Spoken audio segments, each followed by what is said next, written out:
تو ایک زمانہ ہمارے اوپر ایسا گزرا ہے کہ لوگ ایک دوسرے کا احساس کرتے تھے. یہ بغداد کی کہانی ہے. ایک شخص صرف یہ دیکھنے کے لیے آتا ہے کہ یہ لوگ عزت کیوں اتنی زیادہ پا گئے ہیں.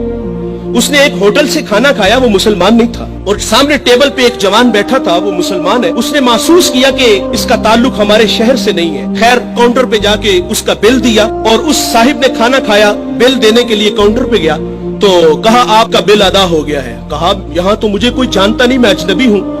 کہا ایسے ہی ہے, ایک مسلمان تھا اور اس نے آپ کا بل دیا اور چلا گیا. رکا اس لیے نہیں کہ آپ شکریہ کے لیے آگے بڑھیں گے, تو اس نے یہ بھی اپنے لیے مناسب نہیں سمجھا کہیں یہ نفس کی غذا نہ بن جائے. وہ اس بات سے متاثر ہوا. پھر ایک دکان پہ گیا, اسے کوئی چیز چاہیے تھی. جب دکان پہ گیا تو اس نے کہا یہ چیز مجھے چاہیے, قیمت طے ہوئی. تو دکاندار پتہ کیا کہتا ہے, وہ کہتا ہے بھائی اسی معیار کی اسی قیمت میں وہ جو سامنے دکان ہے, اگر یہ چیز تم اس سے خرید لو تو تمہیں کوئی اس پہ اعتراض تو نہیں. کہا مجھے چیز چاہیے. وہ سامنے دکان پہ گیا, اس نے وہ چیز خریدی, خرید کے جانے لگا. لیکن یہ تجسس تھا, اس نے ایسا مجھے کیوں کہا, یہ خود بھی تو نفع لے سکتا تھا, فائدہ تو اسے بھی ہو سکتا تھا, لیکن اس نے مجھے اس کے پاس کیوں بھیجا. دوبارہ پھر پلٹتا ہے اور آ کے کہتا ہے بھائی وہی معیار ہے, وہی قیمت ہے, لیکن اس کے پاس بھیجنے کا مقصد کیا تھا تیرا.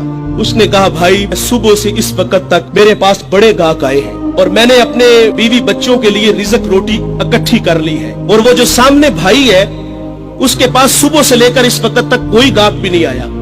تو میری آرزو تھی کہ تو اس سے جا کے خرید لیتا تاکہ وہ بھی اپنے بچوں کے لیے رزق روٹی لے جاتا. ایک ایسا زمانہ تھا, ہمارے اخلاق اتنے اچھے تھے, ہم ایک دوسرے کا خیال رکھتے تھے. آج تو ذلیل کرتے ہیں. تو حضرت عمر رضی اللہ تعالیٰ عنہ کے پاس ایک مقدمہ آیا بڑا عجیب سا. ایک صاحب نے زمین خریدی اور ایک نے بیچی. جس نے زمین خریدی اس نے ہل چلایا تو اس سے خزانہ نکلا, اور وہ خزانہ لے کے جس سے خریدی ہے اس کے پاس آ گیا اور آگے کہتا ہے کہ بھائی میں نے زمین خریدی ہے, زمین کے پیسے دیے ہیں, اس خزانے کے پیسے نہیں دیے, یہ آپ مجھ سے لے لو. اور جس نے بیچی ہے وہ کہتا ہے بھائی یہ تمہارے مقدر, یہ میں نہیں لوں گا, یہ تمہارے ہی ہے.